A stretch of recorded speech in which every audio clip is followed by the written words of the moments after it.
الحمد لله وكفى وسلام على عباده الذين اصطفى اما بعد. دارالعلوم ندوۃ العلماء پرسوں سنیچر کو نومبر کی 30 تاریخ کو ایک لمبی چھٹی کے بعد کھل رہا ہے. اس مرتبہ جو تعطیل ہوئی وہ جس فضا میں ہوئی وہ فضا خوشگوار نہیں تھی، بڑی ناخوشگوار فضا تھی، اور اس کے پیچھے پورے ایک سال کا پس منظر ہے، اور وہ پس منظر ایسا ہے جس میں حق اور ناحق کی بحث کو الجھا دیا گیا. جو باتیں بہت واضح اور کھلی ہوئی ہیں ان باتوں کو سمجھنے کی کوشش نہیں کی گئی، اور اسلامی نظام میں جو اصل مصادر ہے، مراجع ہے، مآخذ ہے، یعنی قرآن پاک اور حدیث نبوی، ان کے ساتھ جو مسلمانوں کا رابطہ ہونا چاہیے. بڑے افسوس کی بات یہ ہے کہ صدیاں ایسی بیتیں اور دنیا کے مختلف ملکوں کے ایسے حالات رہے کہ دھیرے دھیرے قرآن و سنت کے مقابل میں ایک متوازی شریعت یا متوازی دین وجود میں آتا چلا گیا. ایک ایسا دین کہ جس میں کسی کا ملفوظ، کسی کا قول، کسی کا فعل، کسی کی رسم، کسی کی روایت حجت بنتی چلی گئی. خانقاہیں اس میں مبتلا ہوئیں، حلقے مبتلا ہوئے، ادارے مبتلا ہوئے. اس کا نتیجہ یہ ہوا کہ جتنا زیادہ لوگوں نے نئے نئے مآخذ تلاش کیے، یا یوں کہیے کہ روایتی باتوں کی طرف رجوع کیا، اتنا ہی زیادہ ان کا فاصلہ قرآن پاک سے اور حدیث نبوی سے بڑھتا چلا گیا. اور مشکل یہ ہوتی ہے کہ اس کا احساس زندہ نہیں رہتا ہے، بلکہ لوگ پھر اپنی عادتوں اور رسومات کو اتنی مضبوطی سے پکڑتے ہیں کہ جتنی مضبوطی سے وہ شریعت نہیں پکڑتے، بلکہ شریعت کے متوازی ایک دوسری شریعت وجود میں آ جاتی ہے. آج سب جانتے ہیں کہ جو رد و قد دیوبندیوں اور بریلویوں میں رہا ہے، اس میں ہر فرقہ دوسرے فرقے کو کافر و مشرک بنانے پر تلا رہا، اور جو اس کے نتائج ہیں بر صغیر میں بہت ہی نمایاں ہیں. بر صغیر سے ہٹ کر دنیا کے بہت سے ملکوں میں اسی طرح مختلف فرقے وجود میں آئے کہ جنہوں نے اپنی رائے کو اور اپنے خیالات کو اور اپنے بزرگوں کے ملفوظات کو ایسی حیثیت دے دی کہ جو حیثیت قرآن کو دینی چاہیے، حدیث کو دینی چاہیے، اسوہ رسول کو دینی چاہیے، شریعت آقا کو دینی چاہیے. لیکن یہ ایک مشکل ہوتی رہی. ایک بات یوں کہی جانے لگی کہ جمہور کی یہ رائے ہے، اور جمہور کی رائے کو حدیث کے مقابل پیش کیا جانے لگا. اسی ہندوستان کے ماحول کے بارے میں مولانا مناظر حسن گیلانی نے بھی لکھا ہے، مولانا سید عبدالحی حسنی رحمۃ اللہ علیہ نے بھی لکھا ہے، اور بہت سے حضرات نے کہ ایک ایسا دور گزرا ہے کہ یہاں بڑے بڑے علماء کا حال یہ ہوتا تھا کہ اگر کوئی بحث چل رہی ہے اور اس میں حدیث کا حوالہ دیا جائے تو صاف کہہ دیتے تھے ہمیں حدیث نہیں چاہیے، ہمیں تو یہ بتائیے کہ فتاوی میں کیا لکھا ہے، ہمیں یہ بتائیے کہ امام ابو حنیفہ کی رائے کیا ہے. اس کا تذکرہ آپ کو ہندوستان کی تاریخ میں ملے گا، تو اس سے اندازہ لگایا جا سکتا ہے کہ علماء بھی اتنے دور ہو جاتے ہیں صحیح علم سے اور صحیح مراجع اور مآخذ سے کہ آدمی صرف سر پیٹتا رہے اور افسوس کرتا رہے، اس کے علاوہ کوئی راستہ نہیں رہتا. لوگ غور نہیں کرتے اور تاریخ کا بھی جائزہ نہیں لیتے کہ کیا ہوتا رہا ہے. جن کو ہم جمہور کہہ دیتے ہیں، یعنی مسلمانوں کے جو زیادہ تر لوگ ہیں، ان کا کیا رویہ رہا. بڑے بڑے علماء میں بھی جو بڑی تعداد میں ہیں، وہ عجیب بات یہ ہے، تاریخ یہ بتاتی ہے کہ حق کی نمائندگی نہیں کرتے رہے. اب میں ذکر کرتا ہوں کہ امام ابو حنیفہ رحمہ اللہ کو جمہور محدثین نے، اور ان میں بہت سے وہ تھے جو پھر فقہاء بھی تھے، کوئی شافعی تھا، کوئی مالکی تھا، کوئی حنبلی تھا، یہ کہا کہ امام ابو حنیفہ گمراہ ہے، وہ مرجی ہیں، یعنی اہل سنت سے خارج ہیں. جو کتابیں سوانح پر تراجم پر لکھی گئی ہیں ان میں دیکھ لیجئے کن کن لوگوں نے امام ابو حنیفہ کے بارے میں یہ کہا گیا کہ وہ حدیث کو نہیں مانتے، وہ تو قیاس پہ چلتے ہیں، وہ صاحب الرائے ہیں، رائے زنی کرتے ہیں، اپنی رائے چلاتے ہیں۔ امام ابو حنیفہ جیسے انسان کے بارے میں یہ باتیں ان لوگوں نے کہیں جو جمہور محدثین کہلاتے تھے، اور اسی کا یہ نتیجہ تھا کہ انہوں نے اپنی کتابوں میں امام ابو حنیفہ کا نام تک لینے سے گریز کیا۔ بخاری، مسلم، ترمذی، ابو داود، نسائی، ابن ماجہ، یہ بڑے بڑے محدثین اور ان کی جو کتابیں ان میں ابو حنیفہ کا ذکر نہیں، بلکہ اہل الرائے کے خلاف ذہن سازی کی گئی، اور بہت سے مقامات پر سخت تنقیدیں ہیں مسائل کے بارے میں ان کے خلاف۔ یہی وہ جمہور ہے کہ ابو حنیفہ رحمہ اللہ پر جب بنی امیہ کا گورنر ابن حبیرہ کوڑے برسا رہا تھا تو اس جمہور کا کہیں پتہ نہیں تھا۔ یہی اہل سنت کے جمہور تھے جو اکیلے ابو حنیفہ کو پٹتے ہوئے دیکھ رہے تھے، اور ان کے اندر یہ جرت نہیں ہوئی کہ وہ گورنر کے خلاف کھڑے ہو جاتے، وہ حکومت کے خلاف احتجاج کرتے۔ آج تو لوگ احتجاج کرتے ہیں، ریلیاں نکالتے ہیں، مظاہرے کرتے ہیں، لیکن اس وقت کوئی ابو حنیفہ کو بچانے نہ آیا، کوئی شخص جمہور اہل سنت میں سے ان کے دفاع کے لیے نہیں اٹھا، اور ان کے کوڑے لگائے گئے، سر کو زخمی کر دیا گیا، اور لوگ تماشا دیکھتے رہے۔ یہ ہے جمہور، یہ ہے جمہور کے امام دار الہجرہ امام مالک رحمۃ اللہ علیہ کو عباسی حکومت کا گورنر کوڑے لگاتا ہے اور کاندھے اکھاڑ دیتا ہے۔ مسجد نبوی میں پڑھانے والا وہ امام، روضہ اطہر کے پاس بیٹھنے والا وہ امام جس کے پاس مراکش سے لوگ آ رہے ہیں، بخارا سے، اس کو حکومت پیٹ رہی۔ کہاں گئے جمہور؟ اہل سنت کے وہ جمہور کہاں مر گئے تھے بے غیرت و بے حمیت، جو مقابلے کے لیے نہیں آئے، جو انہوں نے یہ ان کے اندر طاقت نہیں تھی کہ جلاد کا ہاتھ پکڑ لیتے، کوڑے لگانے والے کا ہاتھ پکڑ لیتے۔ نبی پاک علیہ الصلوۃ والسلام نے ظالموں کا جس طرح مقابلہ کرنے کا حکم دیا ہے اور ظالم حکومتوں سے ٹکرانے کا جو حکم دیا ہے، تو وہ جمہور کہاں تھے جو اپنے کو اہل سنت کہتے تھے، اور سنت کا جو امام تھا وہ پٹ رہا تھا، اور وہ صرف تماشائی بنے ہوئے تھے، پٹنے دیا، ہاتھوں کو اکھاڑ دیا گیا، انہوں نے گوارا کر لیا۔ وہ کہاں تھے جمہور جب امام شافعی کو یمن سے گرفتار کیا گیا، بیڑیاں پہنائی گئی، ہتھکڑیاں ڈالی گئی، تو یمن میں رہنے والے اور پورے راستے میں رہنے والے وہ اہل سنت جمہور کہاں مر گئے تھے؟ وہ بے غیرت و بے حمیت جنہوں نے پولیس والوں سے، دو ہی پولیس والے ہوں گے، ان کے ہاتھ سے امام شافعی کو چھڑا نہیں سکے، یمن سے ان کو بغداد لایا گیا، اور بس قریب تھا کہ ان کی گردن اڑا دی جاتی۔ حضرت امام محمد بن الحسن ہارون رشید کے دربار میں اس وقت موجود تھے، انہوں نے امام شافعی کے لیے سفارش کی اور بتایا کہ بڑے صاحب علم، گویا ان کا دفاع کیا تو ان کی جان بچ سکی، اور کتنے لوگ شہید کیے جا چکے تھے۔ ظاہر ہے کہ ان کی حکومت ہو یا ان کی حکومت، یہ دہشت گردوں کی حکومت تھی، یہ ڈکٹیٹروں کی حکومت تھی، یہ قاتلوں کی حکومت تھی۔ امام احمد بن حنبل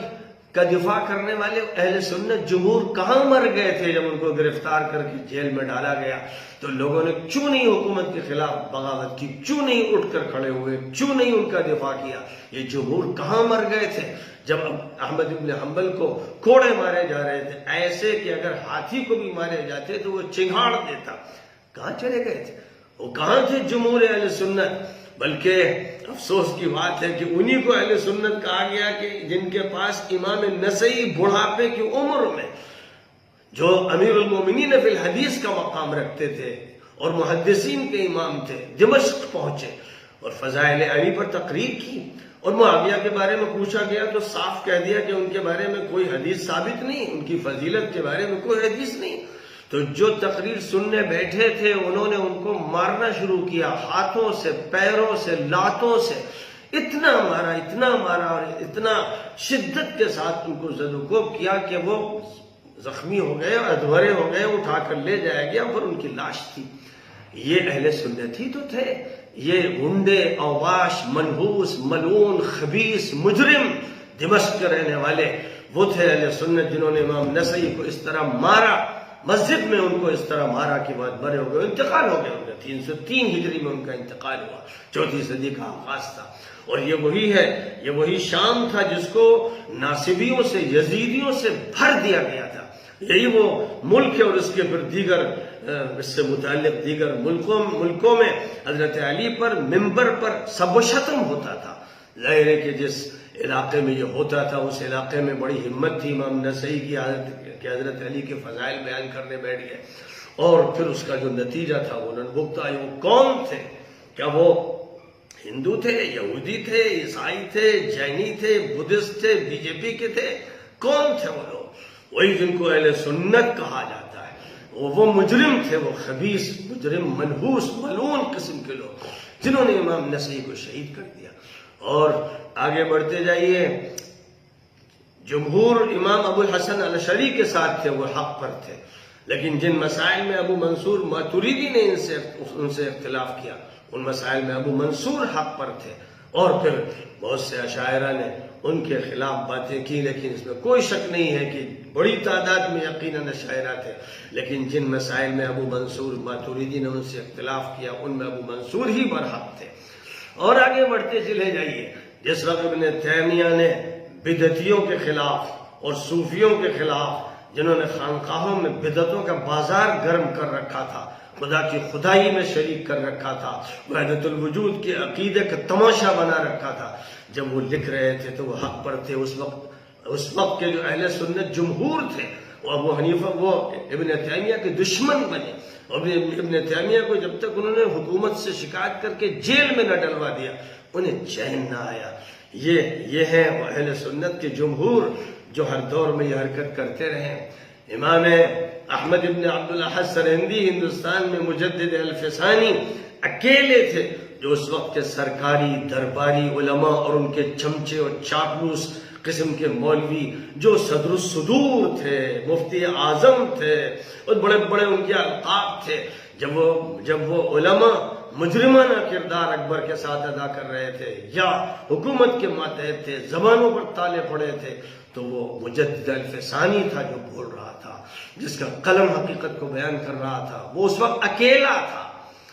بہت بعد میں جب کسی کا انتقال ہوتا ہے تو وہ بزرگ ہوتا ہے، وہ بہت بڑے مقام پر پہنچ جاتا ہے، لیکن جب تک زندگی میں کشمکش کرتا ہے تو اس وقت تک اسی وقت کے سرکاری درباری علماء اسے اکیلا چھوڑ دیتے ہیں، ساتھ نہیں دیتے ہیں، الزام تراشی میں شریک ہو جاتے ہیں۔ وہ شاہ ولی اللہ دہلوی جو اشاعرہ و ماتوریدیہ سے ہٹ کر بہت سے اپنے خیالات عقائد کے بارے میں بھی ظاہر کر رہا تھا، اور اسی کے ساتھ ساتھ احناف سے دسیوں مسائل میں اختلاف کر رہا تھا، تو ظاہر ہے کہ شاہ ولی اللہ جو کہہ رہا تھا صحیح کہہ رہا تھا، اور وہ اپنی تفہیمات میں اس وقت کے علماء، صوفیوں، مولویوں، ملاؤں پر سخت سے سخت تنقید کر رہا تھا، ان کے چتھڑے اڑا رہا تھا۔ کتاب موجود ہے، آج بھی کوئی چاہے تو تفہیمات پڑھ لے۔ مولانا علی میاں صاحب نے حضرت شاہ ولی اللہ صاحب پر جو کتاب لکھی ہے اس میں حوالے دیے ہیں، تفہیمات کے وہ حوالے دیے ہیں، جہاں وہ علماء پر برسے ہیں، خانقاہیوں پر برسے ہیں۔ تو ظاہر ہے کہ جمہور ان کے خلاف تھا، لیکن جمہور ناحق تھا، ولی اللہ پر حق تھے۔ اور یہی سلسلہ آگے بڑھتے بڑھتے سید احمد شہید تک آیا ہے، جب افغانستان کے مولوی ملا اور ہندوستان کے بے شمار مولوی ملا سید احمد شہید کے خلاف بول رہے تھے، مولانا اسماعیل شہید کے خلاف بول رہے تھے، تو اس وقت وہ ان کے حصار میں تھے، اور ان کے خلاف افغانستان کے علماء کو بھڑکا کر حملے کروائے جا رہے تھے۔ نماز میں رکوع و سجود کی حالت میں ان کے اصحاب کو شہید کیا گیا۔ یہ کون تھے؟ یہ سب اہل سنت کا جمہور تھا۔ یہ مولوی تھے، یہ ملا تھے، یہ صوفی تھے، جن کے چہروں پہ داڑیاں تھیں، سروں پر امامے تھے، جبے پہنے ہوئے، جن کو دیکھ کر یہ لگتا تھا کہ ملائکہ زمین پر اتر آئیں۔ لیکن انہوں نے سید احمد شہید رحمۃ اللہ علیہ کی تحریک کے خلاف محاذ آرائی کی، اور اس طرح کی کہ نماز میں ان کے قتلے کر دیے، اور اس کے بعد آخر حضرت سید صاحب کو وہاں سے اس مقام سے ہٹنا پڑا، پنتار میں آ کر رہے، پھر بالاکوٹ میں آخری معرکہ ہوا، اور اس معرکے میں وہ شہید ہوئے۔ یہی صورتحال آپ آگے بڑھتے جائیے اور دیکھتے جائیے، مولانا محمود الحسن دیوبندی کے ساتھ کتنے لوگ تھے جب وہ تحریک چلا رہے تھے، اور ظاہر ہے کہ پھر وہ سب اہل سنت تھے، وہ مجرم اور خبیث جنہوں نے ان کو حجاز میں گرفتار کروا کر مالٹا بھیجا، وہ وہی لوگ تھے۔ اور جب وہ واپس آئے تو ان کو یہ کہنا پڑا کہ مجھے ایسا لگتا ہے کہ اب مدرسے میں مجھے افراد نہیں ملیں گے، تو پھر وہ انہوں نے جامعہ ملیہ کے قیام میں سرپرستی کا فریضہ انجام دیا، اور یہ فرمایا کالج کے لڑکوں سے مجھے امید ہے کہ یہ کچھ کریں گے۔ آگے چل کر یہی مولانا عبید اللہ سندھی نے بھی فرمایا، وہ اس حلقے سے مایوس ہو گئے جو حلقہ صرف جھگڑوں میں رہتا ہے، فتنوں میں رہتا ہے، قال اقول میں رہتا ہے، فإن قلت قلت کے اندر رہتا ہے۔ مدرسوں کے اندر اس کا دماغ جھگڑالو بنتا ہے، منطقی بنتا ہے، فلسفیانہ بنتا ہے، ارسطو کے قلی تیار ہوتے ہیں۔ تو ہمیشہ ان لوگوں نے فتنے پیدا کیے، ہر صالح تحریک کے مقابلے میں فتنہ پیدا کیا۔ اور پھر مولانا علی میاں صاحب نے سن 1946 میں جب اپنی کتاب ماذا خسر العالم لکھی تو یہ لکھا کہ خلافت راشدہ کے بعد جو دور آیا وہ جاہلیت کا دور تھا، ظلم کا تھا، سفاکی کا تھا، بدعنوانی کا تھا، شراب و کباب کا تھا۔ جس وقت وہ لکھ رہے تھے سارا جمہور کچھ اور کہہ رہا تھا، لیکن وہی برحق تھے، انہی کی بات سچی تھی۔ اور جب وہ لکھ رہے تھے تاریخ دعوت و عظیمت تو اس میں بھی یہ لکھ رہے تھے کہ خلافت راشدہ کے بعد کا دور ظالمانہ تھا، جاہلیت کا تھا، اور اس میں شراب و کباب کا دور شروع ہو گیا۔ اور یہ ساری باتیں جس وقت افراد لکھ رہے تھے اس وقت جمہور دوسری باتیں کر رہے تھے، وہ جمہور غلط تھے، وہ بھیڑ ہمیشہ، وہ بھیڑ مولویوں کی، ملاؤں کی بھیڑ، جس نے ابو حنیفہ کا ساتھ نہیں دیا، جس نے مالک کا ساتھ نہیں دیا، جس نے شافعی کا ساتھ نہیں دیا، جس نے احمد کا ساتھ نہیں دیا، جس نے نسائی کا ساتھ نہیں دیا، جس نے آگے چل کر ابن تیمیہ کا ساتھ نہیں دیا، مجدد الفسانی کا ساتھ نہیں دیا، شاہ ولی اللہ کا ساتھ نہیں دیا، ابو الحسن علی ندوی کا نہیں دیا، جس وقت ابو الحسن ندوی کا قلم نشتر بنا ہوا تھا عبد الناصر کے خلاف اور کمال اتا ترک کے خلاف، اس وقت دیوبند کا حلقہ، اس بر صغیر کے علماء کا حلقہ کمال اتا ترک کو غازی کہہ رہا تھا اور عبد الناصر کو مجاہد کہہ رہا تھا۔ یہ تاریخ سب کے سامنے ہے، اگر نہیں ہے تو ان کو پڑھ لینا چاہیے کہ ابو الحسن اکیلا تھا جو اس وقت ان پر آگ برسا رہا تھا اور اس کے خلاف مصر کی حکومت شکایت کر رہی تھی۔ تو ہمیشہ تاریخ میں یہ ہوا کہ دو چار لوگ ہوتے ہیں جو حق بولتے ہیں، بھیڑ ہمیشہ گڑبڑ کرتی ہے۔ بلکہ امیر المؤمنین فی الحدیث امام بخاری رحمہ اللہ، جن کو نیشاپور میں ہزاروں لوگوں نے استقبال کر کے اکرام کر کے اپنے ہاں مہمان بنایا، اور 5 سال امام بخاری نے ہزاروں طلبہ کو تیار کیا اور پڑھایا۔ اس کے بعد پھر وہاں کے مفتی اعظم صاحب کے ایک جملے کی بنیاد پر سب بخاری کے دشمن ہو گئے۔ یہ سارا ریوڑ بھاگ کھڑا ہوا جو یہ کہتا کہ حدثنا الامام البخاری قال حدثنا، جو یہ کہتا، یہ سارے شاگرد ان کا ساتھ چھوڑ کر چلے گئے اور صرف 2 شاگرد بخاری کے پاس رہ گئے۔ نیشاپور میں وہی بخاری جو سروں پر بٹھا کے گویا کے لائے گئے تھے، ان کو اس طرح چھوڑ دیا گیا، دھتکار دیا گیا، نکال دیا گیا کہ متروک کہا گیا۔ متروک کا مطلب یہ ہوا کہ ان سے روایت نہیں دی جائے گی، اس کے مستحق نہیں۔ اس طرح امام بخاری کو نیشاپور چھوڑنا پڑا، بخارا گئے تو وہاں بھی وہی اہل سنت کا ٹولہ تھا جس نے جینے نہیں دیا بخارا میں، چین کی زندگی جی نہیں سکے، آخر اپنے گاؤں خرتنگ گئے اور دنیا سے اتنے عاجز ہو گئے۔ امیر المومنین فی الحدیث دنیا سے عاجز آ گئے، اہل سنت کی بدماشیوں سے عاجز آ گئے، جو جب چاہیں سر پہ چڑھائیں اور جب چاہیں پٹک دیں بڑے سے بڑے امام کو۔ تو امام بخاری کا آخری وقت اس طرح گزرا کہ اللہ میاں سے دعا کرتے تھے کہ اللہ مجھے اب اٹھا لے، تو اللہ تعالیٰ نے دعا قبول فرمائی اور امام بخاری کا انتقال ہوا۔ ایسی تاریخ ہے، اتنی اندوہناک تاریخ ہے، المناک تاریخ ہے، افسوسناک تاریخ ہے، جس کو جمہور کہتے ہیں۔ جمہور عوام تو ریوڑ ہوتے ہیں، چوپائے ہوتے ہیں، لیکن جو علماء ہیں وہ مولوی تھے، علماء تھے جو بخاری کے شاگرد تھے، جنہوں نے بخاری کو چھوڑ دیا۔ وہ جو مسجد میں نسائی کا واعظ سن رہے تھے وہ وہاں کے علماء تھے، طلبہ تھے، جو کل یہ کہہ سکتے تھے کہ حدثنا النسائی قال، انہوں نے ان کو جوتوں سے مارا، لاتوں سے مارا اور شہید کر دیا۔ اور اسی طرح کن کن کا تذکرہ کیجیے گا تو میں اپنے طلبہ سے بس آج یہ کہنا چاہتا ہوں کہ کبھی دھوکہ مت کھانا، جب بھی کوئی بات کرے کہنا کتاب اللہ اور سنت رسول اللہ کی دلیل چاہیے، اس کے علاوہ کچھ سننے کے لیے ہم تیار نہیں۔ اور میں طلبہ سے کہتا ہوں کہ درجوں میں اگر کوئی استاد اس طرح کے مسئلے کو چھیڑے تو اس کا فوٹو لے لینا اور بات ریکارڈ کر لینا اور مجھے بھیجنا۔ اگر اس مسئلے پر گفتگو کر کے گمراہ کرنے کی کوشش کی جائے تو سیسا پلائی ہوئی دیوار بن جانا اور کہنا کہ حضور کی حدیثیں صرف چلیں گی، وہی سکہ رائج الوقت ہیں اور رہیں گی، ان کے علاوہ کسی کا قول مت سناؤ، جمہور کی باتیں مت کرو۔ پوری تاریخ میں جمہور نے بڑے بڑے علماء کے ساتھ جو رویہ اختیار کیا ہے اس سے یہ ثابت ہو گیا ہے کہ وہ کبھی کسی دور میں حجت نہیں۔ اور آج کا سارا جمہور سعودی مجرموں کے ساتھ ہے، امارات کے مجرموں کے ساتھ ہے، ان کے تلوے چاٹتا ہے، ان کا پیسہ کھاتا ہے، ان کے جلسوں میں جاتا ہے، جن کے جرائم ایسے ہیں کہ افغانستان کے 15 لاکھ شہید ہوئے تو ان کی زمین کا استعمال، عراق کے 15 لاکھ شہید ہوئے تو ان کی زمین سے حملے کیے گئے اور صدام پر ایک الزام لگایا گیا کہ اس کے پاس ماس ڈسٹرکشن کے ہتھیار ہیں، اور اس کے بعد اس کے عنوان سے پوری فوج عراق کی تباہ کر دی، سارے جہاز سعودیہ سے اڑ کے جا رہے تھے۔ اور سیریا میں ابھی